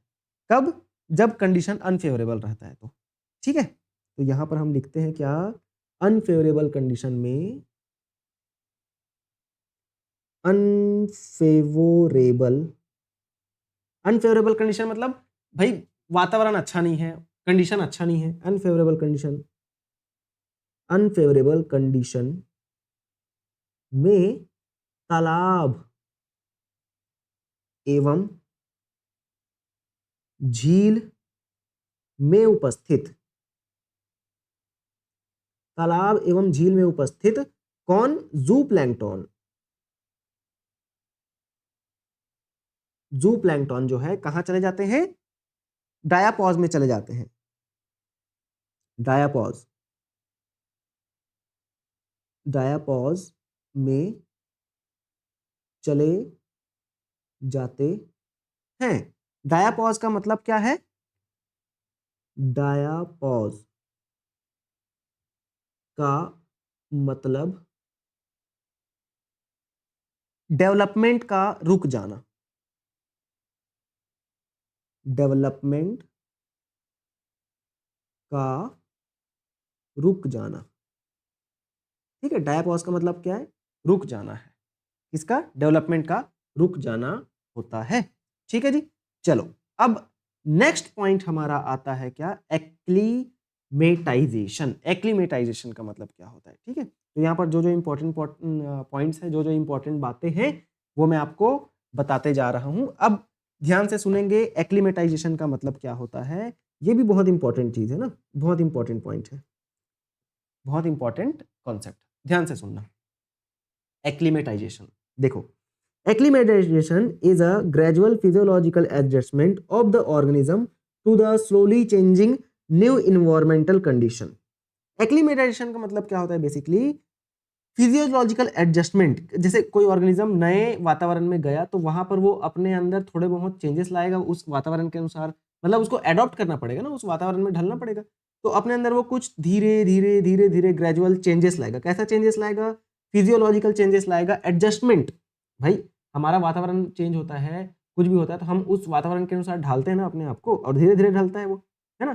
तो फिजियोलॉजिकल एडजस्टमेंट होता है किसी भी ऑर्गेनिज्म का धीरे धीरे चेंजिंग न्यू इन्वायरमेंट कंडीशन के अकॉर्डिंग। ठीक है। If there is a shift in some environmental factors beyond the tolerance range of an organism the latter can come to the resting stage और माइग्रेट। मतलब basically कभी कभी क्या होता है कि कोई जानवर जो है, कोई ऑर्गेनिज्म जो है, जिस वातावरण में रह रहा है उस वातावरण में कुछ ऐसा गड़बड़ी, ऐसा बदलाव हो रहा है जिसको वो ऑर्गेनिज्म सह नहीं पा रहा है, मतलब उसके सहनशीलता से ज्यादा कोई बदलाव हो रहा है, तो वो ऑर्गेनिज्म क्या करता है? भागने की कोशिश करता है या माइग्रेट कर जाता है, दूसरे वातावरण में जाने की कोशिश करता है ना, माइग्रेट करता है। ऐसे इंसान भी करते हैं भाई, है ना। तो ये चीज है। पहला क्या है पता है? Anti freezing protein. ठीक है, anti freezing protein compound allow the fishes in Antarctica region to remain active in sea water. Physiological adaptation है, मतलब कि ये एक ऐसा एंटी फ्रीजिंग प्रोटीन, एक ऐसा फिजियोलॉजिकल एडेप्टेशन हुआ है किसी मछलियों में, है ना। एक कंपाउंड है बेसिकली, एंटी फ्रीजिंग प्रोटीन एक कंपाउंड है जो कि मछलियों को एंटार्कटिका रीजन में, एंटार्कटिका मतलब पूरी बर्फीली रीजन में रहने के लिए, एक्टिव रहने के लिए क्या है, एक एडेप्टेशन हुआ है। उनकी बॉडी में एक एंटी फ्रीजिंग प्रोटीन है ना, जो मछलियों को बर्फीली रीजन में भी रहने के लिए क्या करा है? एडॉप्ट कराया है। ठीक है, इसे ही एक्लिमेटाइजेशन, मतलब बॉडी में वातावरण के अनुसार कुछ बदलाव आ रहा है जिससे कि हम वहां पर सर्वाइव कर पाए, ये एक्लिमेटाइजेशन। फिर दूसरा आता है मैनी जीरोफाइट्स में accumulate proline an animal acid. Proline एक एनिमल एसिड है जो कि बहुत सारे अलग अलग ऑर्गेनिजम्स में बनता है in their cells to maintain osmotic and water potential in their leaves. ठीक है, ये भी एक फिजियोलॉजिकल एडेप्टेशन है भाई। बहुत सारे अलग अलग प्लांट्स में ना कुछ प्रोटीन बनते हैं, जैसे कि एक प्रोलीन है ना, ये एक प्रकार का अमीनो एसिड है। उनके सेल्स में ऑस्मोटिक प्रेशर को और वाटर पोटेंशियल को मेंटेन रखने के लिए, उनके जो लीफ है ना, पत्तियां हैं, उनमें वाटर पोटेंशियल और ऑस्मोटिक प्रेशर को मेंटेन रखने के लिए कुछ प्रोटीन बनते हैं, जैसे कि प्रोलीन। ये भी एक फिजियोलॉजिकल एडेप्टेशन है। फिर अगर हम बात करते हैं आगे, द हीट शॉक प्रोटीन जैसे कि chaperonins provide physiological adaptation to plants to high temperature. ठीक है, मतलब ज्यादा अगर टेम्परेचर बढ़ जाता है तो एक हीट शॉक प्रोटीन बनता है प्लांट्स में, ये भी एक प्रकार का एडेप्टेशन है। उस मतलब हाई टेम्परेचर वाले एरिया में रहने के लिए प्लांट्स में चेपेरोनिन्स नाम का एक प्रोटीन बनता है जो उनको ज्यादा टेम्परेचर में रहने के लिए क्या करता है? मदद करता है। फिर this protein help other protein to maintain their structure and avoid denaturation at high temperature. ये भी एक प्रकार का फिजियोलॉजिकल एडेप्टेशन, मतलब ये जो चेपेरोनिन प्रोटीन्स है ना, वो अदर प्रोटीन्स को हेल्प कर रहा है ताकि अदर प्रोटीन्स हाई टेम्परेचर में भी सर्वाइव कर पाए, डिग्रेड ना हो, डिजनरेट ना हो। ठीक है, तो ये सभी क्या है? एक्लिमेटाइजेशन के एग्जांपल है, फिजियोलॉजिकल एडेप्टेशन होता है। आगे कुछ बातें और लिखी गई है जिसके बारे में भी पढ़ लेते हैं, है ना। देखो, in the absence of an external source of water the kangaroo rat in North American desert is capable of meeting all its water requirement through its internal fat oxidation in which water is a byproduct। मतलब कि kangaroo rat में ना, kangaroo बिल्लियों में जहां पर उनको पानी की बहुत कमी होती है क्योंकि वो सूखे स्थानों में पाए जाते हैं, तो उनकी बॉडी में कुछ ऐसा एडेप्टेशन हुआ है जिसकी वजह से उनका जो फैट है ना, उनका जो फैट है वो ऑक्सीडेशन होकर पानी में बदलता है। मतलब पानी में बदलता नहीं है, उसका एक बाई प्रोडक्ट बनता है जो पानी बनता है, मतलब उनकी बॉडी में ही पानी बन रहा है। सोचो, उनकी बॉडी में जो फैट है ना, उसका जब ऑक्सीडेशन हो रहा है फैट का, तो एक बाई प्रोडक्ट मिल रहा है जो कि पानी ही है। तो भाई उनकी बॉडी में ही पानी बन रहा है, सोचो। तो ये भी एक प्रकार का एडेप्टेशन है। भाई बाहर से तो उनको पानी मिल नहीं रहा है क्योंकि बाहर सूखा है, डेजर्ट में है, तो उनकी बॉडी में ही पानी बन जा रहा है और उनकी बॉडी की जो रिक्वायरमेंट है ना, वो भी पूरी हो जा रही। अब यहाँ पर पानी की बात हो रही तो हम भी थोड़ा पानी पी लेते हैं यार, है ना, आप लोग भी P low.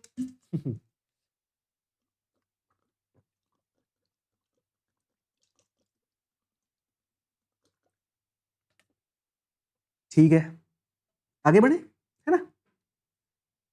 It also has the ability to concentrate its urine so that minimal volume of water is used to remove excretory products। मतलब कि भाई उनकी बॉडी में पानी तो बाहर से मिल नहीं रहा है, तो पानी खुद ही बना ले रहा है, लेकिन एक प्रकार का और एडेप्टेशन ये किए हैं अपनी बॉडी में कि उनका जो यूरिन है उससे पानी का जो लॉस है वो कम हो, तो यूरिन को वो गाढ़ा कर ले रहे हैं, कंसंट्रेट कर ले रहे हैं। मतलब ये सब उनकी बॉडी का फंक्शन है जो धीरे धीरे वातावरण के अनुसार क्या हुए हैं, एडॉप्ट हुए हैं। ठीक है जी, चलो ये रहा, ये भी एक प्रकार का फिजियोलॉजिकल एडेप्टेशन है। तो इसे भी एक्लिमेटाइजेशन, मतलब वातावरण के अनुसार अपनी बॉडी में कुछ ऐसा बदलाव लाना जिससे कि हम उस बदले वातावरण में भी अपने आप को सर्वाइव करा पा रहे हैं, यही एक्लिमेटाइजेशन कहा जाता है। ठीक है, फिर आगे बात करते हैं।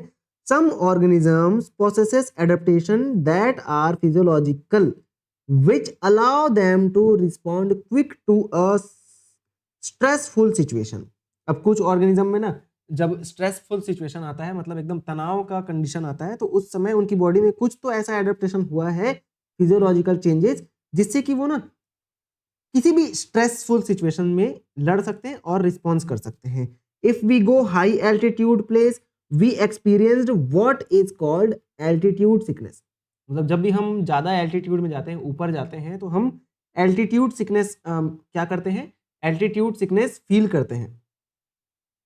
इट्स सिम्टम्स इंक्लूड नौसिया, सांस लेने में दिक्कत होना, फैटीग, तनाव, एंड हार्ट palpitations, है ना, मतलब ज्यादा धड़कन तेज हो जाता है। ठीक है, this is because in the low atmospheric pressure of high altitude the body does not get enough oxygen. मतलब जब हम ऊपर पहाड़ी एरिया में जाते हैं, हाई एल्टीट्यूड में जाते हैं, तो हमारे बॉडी का मतलब हमारी बॉडी को ऑक्सीजन अच्छे से मिल नहीं पाता क्योंकि वहां पर ऑक्सीजन का प्रेशर कम होता है ना। Our body solve this problem, the body compensates low oxygen availability by increasing red blood cells production। मतलब कि हमारी बॉडी में रेड ब्लड सेल का प्रोडक्शन बढ़ जाता है ना, और ऑक्सीजन की कमी में भी हमारी बॉडी सरवाइव कर पाती है, हमें, है ना। मतलब बेसिकली वातावरण के अनुसार हमारी बॉडी ढल रही है, हमारी बॉडी कंपनसेट कर रही है कि बाहर से ऑक्सीजन कम मिल रहा है, तो उस हिसाब से अंदर में ऑक्सीजन की कमी को, मतलब ऑक्सीजन की कमी को मेंटेन कर लेता है हमारी बॉडी, है ना। बॉडी को बता देता है, मतलब बॉडी को पता चल जाता है कि ऑक्सीजन तो कम आ रहा है, तो उस अनुसार ऑक्सीजन की जो पूर्ति है जितना पहले था उससे कम कर देते हैं, है ना, ज्यादा यूज नहीं करना है अब ऑक्सीजन को, ऐसा। ठीक है, decreasing the binding capacity of haemoglobin and by increasing breathing rate. ठीक है, मतलब सांस लेना हमको ज्यादा सांस लेना पड़ेगा क्योंकि ऑक्सीजन कम मिल रहा है ना, और हीमोग्लोबिन ऑक्सीजन से कम जुड़े, कम बाइंड हो। ठीक है, ये मतलब ऐसा काम करा रहे हैं जिससे कि कम ऑक्सीजन में भी हमारी बॉडी में एडेप्टेशन, मतलब हमारी बॉडी सर्वाइव कर पाए। ठीक है, जो जो काम करना पड़े वो सब हो रहा है।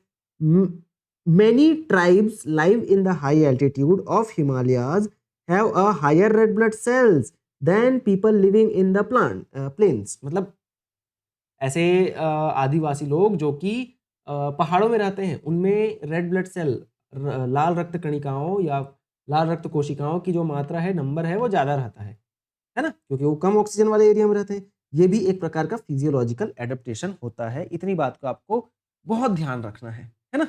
ज्यादा देखो, ये स्टेटमेंट वाइज क्वेश्चन में इस प्रकार के क्वेश्चन पूछे जाते हैं, है ना, जो अपना असर्शन रीजन आ गया या स्टेटमेंट वाइज वाले क्वेश्चन हो गए। तो जहां पर हाई ऑल्टीट्यूड में जब जाते हैं, पहाड़ी एरिया में जब हम जाते हैं, तो वहां पर क्या होता है पता है, वहां पर ऑक्सीजन की कमी होती है ऐसे स्थानों में, तो हमारा शरीर उस हिसाब से अपने आप को अडॉप्ट करता है। ऑक्सीजन की कमी है तो हीमोग्लोबिन से ऑक्सीजन की जो बाइंडिंग है उसको कम कर देता है ना, आरबीसी का नंबर बढ़ा देता है।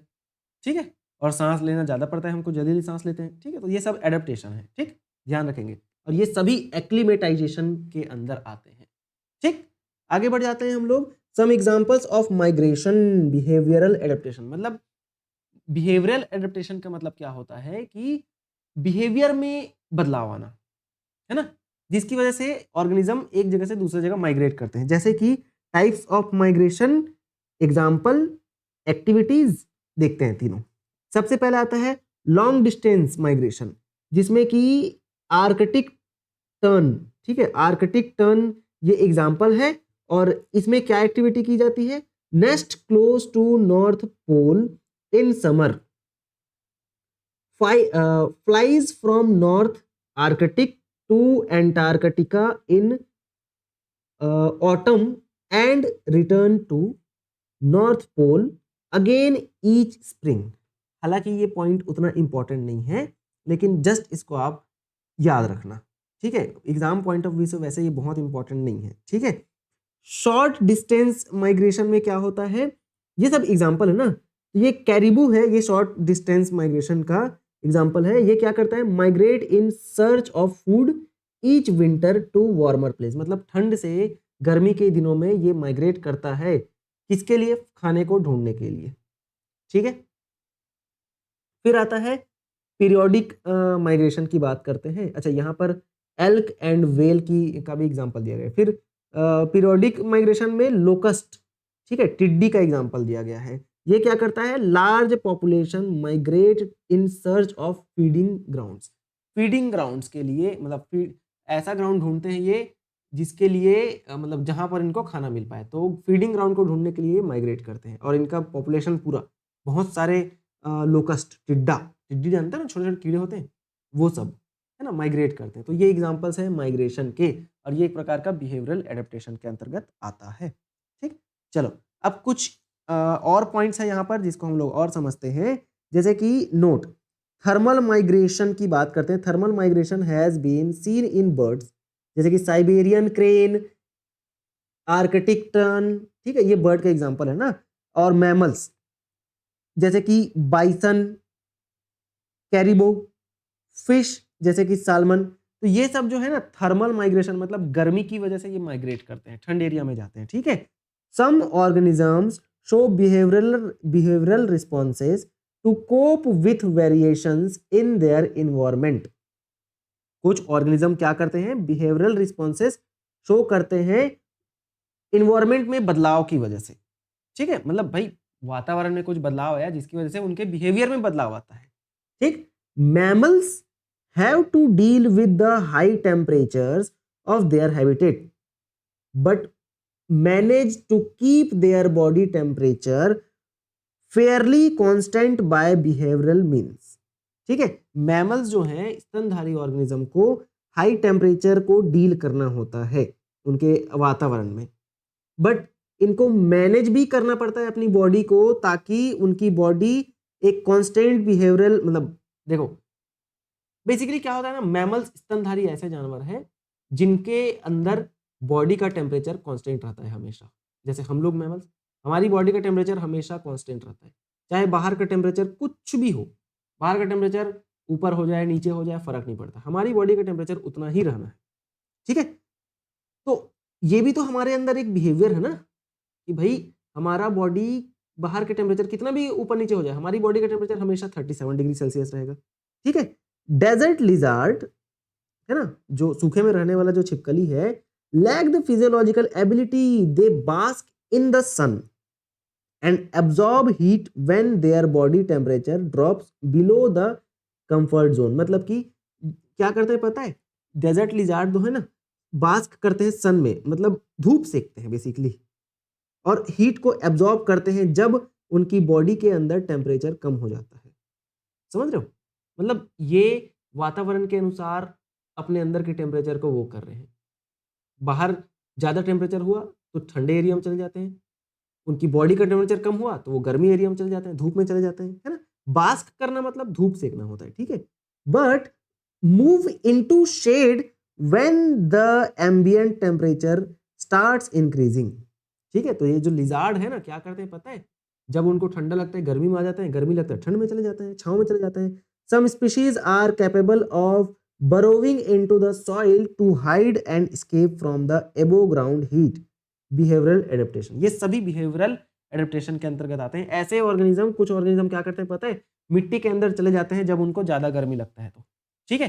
तो भाई उनकी बॉडी जो है ना, बाहर के वातावरण के अनुसार अपने अंदर के टेम्परेचर को कंट्रोल नहीं कर सकता, मेंटेन नहीं कर सकता। उनको गर्मी लग रहा है, छांव में जाना पड़ेगा, छांव लग रहा है, गर्मी में जाना पड़ेगा, ठीक है। तो ये सभी बिहेवियरल एडेप्टेशन के अंतर्गत आते हैं, मतलब उनके आदतों में परिवर्तन, आदतों में एडेप्टेशन होता है, समझ रहे हो, बदलाव। तो ये सब एक्लिमेटाइजेशन के अंतर्गत, मतलब इन्वायरमेंट के अकॉर्डिंग अपने अंदर बदलाव लाना, ये सब एक्लिमेटाइजेशन कहलाता है, ठीक है जी। चलो अब हम बात करेंगे रिस्पॉन्स टू एबायोटिक फैक्टर्स, ठीक है। रिस्पॉन्स टू एबायोटिक फैक्टर्स, इसमें हम लोग क्या पढ़ेंगे भाई, देखते हैं, बड़े ध्यान से सुनोगे, थोड़ा सा और बचा है, फिर आज का लेक्चर यहाँ पर, ये वाला जो लेक्चर है आपका समाप्त हो जाएगा, ठीक है। थोड़ा लेंदी लेक्चर है, पर क्या करें, पढ़ना तो पड़ेगा भाई, एग्जाम है ना, और एग्जाम में कुछ भी क्वेश्चन पूछ सकता है, थोड़ा सा बोरिंग है, पर वही है ना कि एग्जाम में कुछ भी पूछ सकता है, तो हमको पढ़ना तो पड़ेगा। अब भाई क्या होता है ना, रिस्पॉन्स टू एबायोटिक फैक्टर्स की अगर हम बात करते हैं, तो भाई ऑर्गेनिज्म ना, जो एबायोटिक फैक्टर्स होते हैं जैसे कि टेम्परेचर, ठीक है, एबायोटिक फैक्टर जैसे कि टेम्परेचर के अगेंस्ट क्या शो करते हैं, रिस्पॉन्स शो करते हैं। जैसे कि अभी हमने बात किया, भाई गर्मी पड़ा तो ठंड में चले जाते हैं, ठंड पड़ा तो गर्मी में चले जाते हैं, लेकिन बहुत सारे ऑर्गेनिज्म क्या करते हैं अपने, मतलब बहुत सारे ऑर्गेनिज्म वातावरण के अनुसार अपने आप को ढालते हैं, और गर्मी पड़ा तो ठंड में जाएंगे, ठंड पड़ा तो गर्मी में जाते हैं। लेकिन मैमल्स जो है ना, स्तनधारी जो है, उनकी बॉडी की खास बात ये होती है कि बाहर का टेम्परेचर चाहे कुछ भी हो जाए, अंदर का टेम्परेचर हमेशा कांस्टेंट रहेगा, है ना। तो एक बात तो हम लोग पढ़ चुके हैं कि बहुत सारे ऑर्गेनिज्म जो है वाइड वैरायटी या वाइड रेंज ऑफ टेम्परेचर को क्या कर सकते हैं, क्या कर सकते हैं, झेल सकते हैं, है ना। तो इस प्रकार के ऑर्गेनिज्म को हम लोग यूरीथर्मल बोले थे, और अधिकतर जो ऑर्गेनिज्म है वो कम वैरायटी या कम कम रेंज ऑफ टेम्परेचर को झेल सकते हैं, जिसको हम लोग स्टेनोथर्मल बोले थे। ये बात हम पढ़ चुके हैं, ठीक है। तो बेसिकली याद रखना कि ये जो चीज है ना, यूरीथर्मल और स्टेनोथर्मल, ये बहुत इंपॉर्टेंट। यूरीथर्मल मतलब याद रखना कि जो बहुत ज्यादा wide variety of wide range of temperature को झेल सकते हैं, और स्टेनोथर्मल मतलब ऐसे ऑर्गेनिज्म जो कम रेंज ऑफ टेम्परेचर को झेल सकते हैं। और यहीं पर हम, अब ये बात तो हम लोग पढ़ चुके हैं, तो लिखने की जरूरत तो है नहीं, तो यहीं पर हम रेगुलेटर्स की बात करते हैं, है ना। जैसे यहां पर मैं लिख देता हूं रेगुलेटर्स, रेगुलेटर्स, ठीक है। तो रेगुलेटर्स में आपको याद रखना है क्या, ठीक है, कि कुछ ऑर्गेनिज्म जो है अपनी बॉडी के होम्योस्टेसिस को मेंटेन करते हैं, फिजियोलॉजिकल या कभी कभी बिहेवियरल, बिहेवियरल, मतलब बिहेवियरल की वजह, बिहेवियर की वजह से, है ना। तो इनकी बॉडी का जो टेम्परेचर होता है वो हमेशा कांस्टेंट होते हैं। यहां पर हम लिखते हैं कुछ ऑर्गेनिज्म, ऑर्गेनिज्म की बॉडी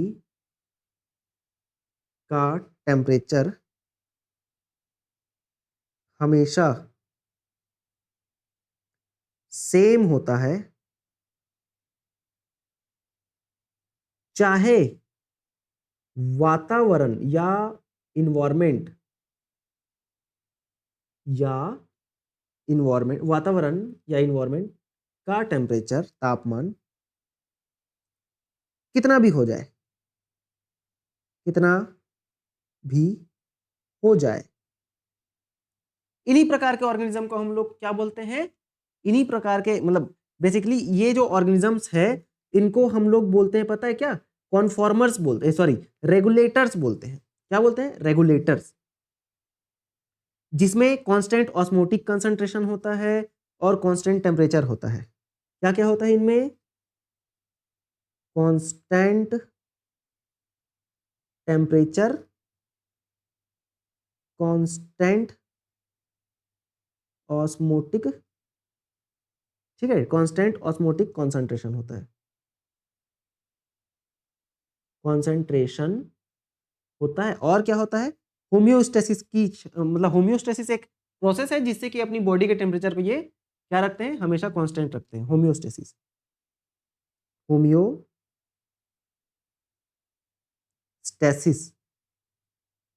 ठीक है, कांस्टेंट बॉडी टेम्परेचर, ये याद रखेंगे आप, ठीक है भाई।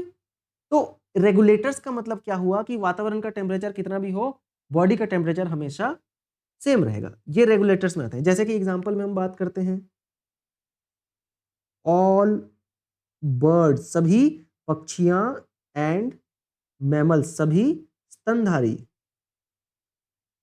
सभी पक्षियां तथा सभी स्तनधारी जानवर, और कुछ वर्टिब्रेट्स भी इसमें आ जाते हैं, और कुछ इनवर्टिब्रेट्स भी इसमें आते हैं, ठीक है, जो कि अपनी बॉडी के टेम्परेचर को हमेशा क्या करते हैं, कांस्टेंट रखते हैं। इसे ऑस्मो रेगुलेशन भी कहा जाता है ना। याद रखेंगे, कुछ इवोल्यूशनरी बायोलॉजिस्ट हैं जो कि इस बात पर बिलीव रखते हैं कि मैमल्स का जो सक्सेस है ना, वो इसी की वजह से है कि इनके पास एबिलिटी होती है अपने बॉडी के टेम्परेचर को हमेशा कांस्टेंट रखने की, ठीक है।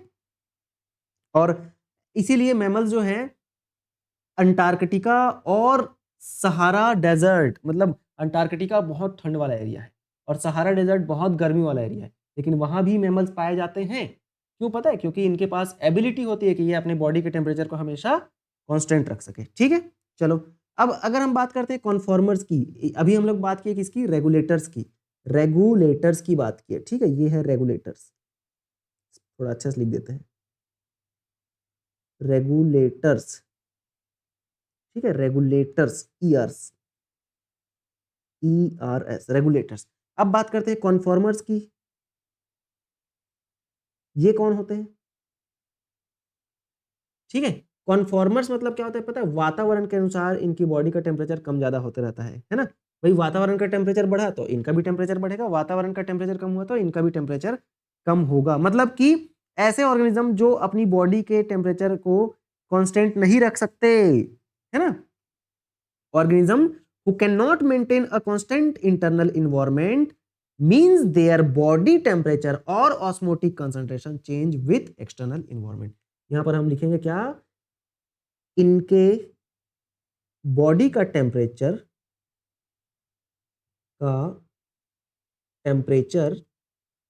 बाहर के टेम्परेचर के अनुसार बदल, देखो बहुत आसान लैंग्वेज में हम लोग यहाँ पर पढ़ रहे हैं, ठीक है, बहुत आसान लैंग्वेज में, बदलता रहता है, ठीक है, रहता है।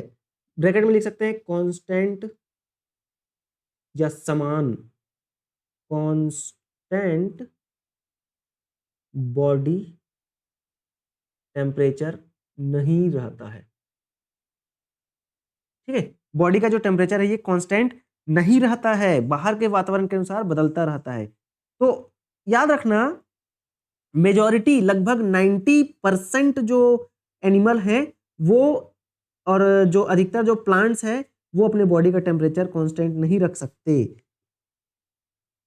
लिखते हैं यहां पर ऑलमोस्ट 90%, ऑलमोस्ट 99% ना, 99% एनिमल एंड प्लांट अपने बॉडी का टेम्परेचर, अपने बॉडी का टेम्परेचर कांस्टेंट नहीं रख सकते, ठीक है, रख सकते, कांस्टेंट नहीं रख सकते, ठीक है। ये बात आपको ध्यान रखना है। उनका जो बॉडी टेम्परेचर है वो चेंज होता है किसके अनुसार, एनवायरमेंट के अनुसार, एटमॉस्फेयर के अनुसार, ठीक है। लिखेंगे क्या, इनके बॉडी का टेम्परेचर इन्वायरमेंट के अनुसार बदलता रहता है ना। इन्वायरमेंट के अनुसार इनके बॉडी का टेम्परेचर बदलता रहता है, ठीक है। इतनी बात आपको ध्यान रखेंगे। अब अगर हम बात करते हैं एक्वेटिक एनिमल्स की, तो उनका जो ऑस्मोटिक कंसंट्रेशन है ना, उनके बॉडी फ्लूइड का, वो चेंज होता है किसके अनुसार, सराउंडिंग जो पानी का जो ऑस्मोटिक कंसंट्रेशन है उसके अनुसार, ठीक है। और ये जो एनिमल्स हैं और प्लांट्स है, ये सिंपली कन्फॉर्मर्स कहलाते हैं। यहाँ पर पानी वाले के मतलब पानी में रहने वाले ऑर्गेनिज्म के लिए भी लिख लेते हैं, पानी में उपस्थित एनिमल्स के बॉडी का ऑस्मोटिक कॉन्सेंट्रेशन कॉन्सेंट्रेशन सराउंडिंग आसपास ऑस्मोटिक सराउंडिंग वाटर के ऑस्मोटिक सराउंडिंग वाटर के ऑस्मोटिक कॉन्सेंट्रेशन के अनुसार बदलता रहता है। ठीक है, बदलता रहता है। ठीक है, इतनी बात आपको ध्यान में रखनी है। मतलब पानी में रहने वाले जो जानवर है उनकी बॉडी का जो ऑस्मोटिक कंसंट्रेशन है वो भी है ना, ऑस्मोटिक कंसंट्रेशन है वो पानी मतलब आसपास का जो पानी है उसके ऑस्मोटिक कंसंट्रेशन के अनुसार बदलता रहता है। बेसिकली मतलब कन्फॉर्मर्स जो है ना वातावरण के अनुसार अपने अंदर बदलाव लाते रहते हैं। जैसे यहाँ पर एक ग्राफ से आपको पूरा चीज पता चल जाएगा, जैसे जैसे ऊपर जाते जाएंगे इंटरनल जो लेवल है वो बढ़ते जाएगा, जैसे जैसे इधर जाते जाएंगे एक्सटर्नल लेवल बढ़ते जाएगा। मतलब इन्वायरमेंट की यहाँ पर बात की जा रही है। और ये है क्या, इंटरनल बॉडी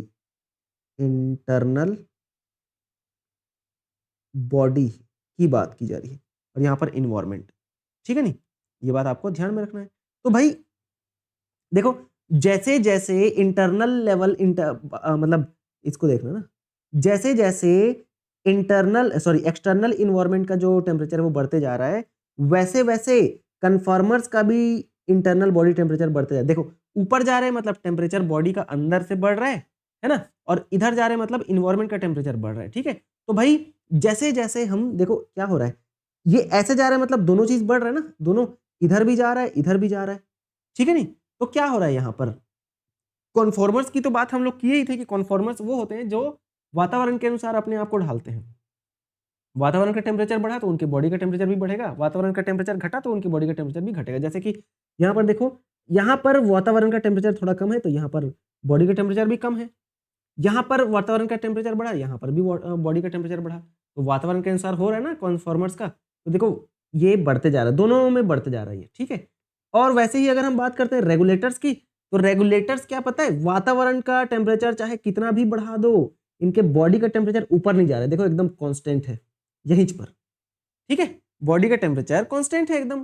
तो ये है क्या, हमारे रेगुलेटर्स। और पार्शियल रेगुलेटर्स कौन होते पता है, कुछ हद तक वातावरण के टेम्परेचर के अनुसार अपनी बॉडी का टेम्परेचर बढ़ाते हैं, उसके बाद फिर आगे जाकर ये अपनी बॉडी का टेम्परेचर कांस्टेंट कर देते हैं, बराबर 1 कर देते हैं, चाहे वातावरण का टेम्परेचर कितना भी बढ़ जाए। तो इसे पार्शियल रेगुलेटर्स कहा जाता है। इस बात का आपको ध्यान रखना है। ठीक है, चलो जी, तो यहाँ पर हमारा ये भी समाप्त होता है। अब एक ही टॉपिक बच गया जिसको हम लोग अभी पढ़ने की कोशिश करते हैं। ठीक है, चलो, कौन सा टॉपिक बच गया हमारा, थर्मल स्ट्रेटिफिकेशन इन लेक। मतलब कि समुद्र में, बेसिकली समुद्र में या झील में थर्मल स्ट्रेटिफिकेशन मतलब तापमान के अनुसार समुद्र को हम लोग अलग अलग जोन में बांटते हैं। तो क्या है देखते हैं। देखो, थर्मल स्ट्रेटिफिकेशन इन लेक मतलब झील में या समुद्र में पानी वाले एरिया में हम लोग क्या करते हैं, तापमान के अनुसार झील को या समुद्र को अलग अलग जोन में बांटते हैं। जैसे इस डायग्राम से देखो, जहां पर तापमान ज्यादा, भाई समुद्र का सूर्य का प्रकाश इस रीजन में ज्यादा पड़ेगा, पानी के उथले वाले रीजन में, तो इसको हम लोग क्या बोलते हैं पता है, एपिलिम्नियन। उसके बाद उसके नीचे यहाँ पर मेटालिम्नियन में थोड़ा कम तापमान रहेगा, और उसके नीचे जो हाइपोलिम्नियन है यहाँ पर तो तापमान, भाई सन का, सूर्य का प्रकाश यहाँ पर पहुंच ही नहीं पाएगा। तो इस अनुसार तापमान के अनुसार हम लोग क्या कर रहे हैं पता है, समुद्र को अलग अलग जोन में बांट रहे हैं। तो यहाँ पर हम लिखते हैं, क्या लिखेंगे पता है, थर्मल स्ट्रेटिफिकेशन जो है डीप वाटर बॉडी में होता है, क्योंकि यहाँ पर टेम्परेचर के डिफरेंस के अनुसार वाटर को अलग अलग डेप्थ में बांटा जाता है। ठीक है, तापमान के डिफरेंस के अनुसार लिखते हैं यहाँ पर टेम्परेचर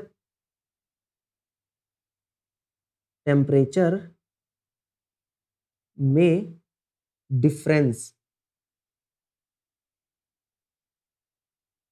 के अनुसार वाटर बॉडी या समुद्र को, सी को अलग अलग, ठीक है, अलग अलग जोन में बांटते हैं, ठीक है, अलग अलग जोन में बांटते हैं, ठीक है, अलग अलग जोन में क्या कर रहे हैं, बांटते हैं। और मेनली 3 लेयर या 3 जोन होता है किसी भी लेक में, ठीक है, 3 लेयर, मेनली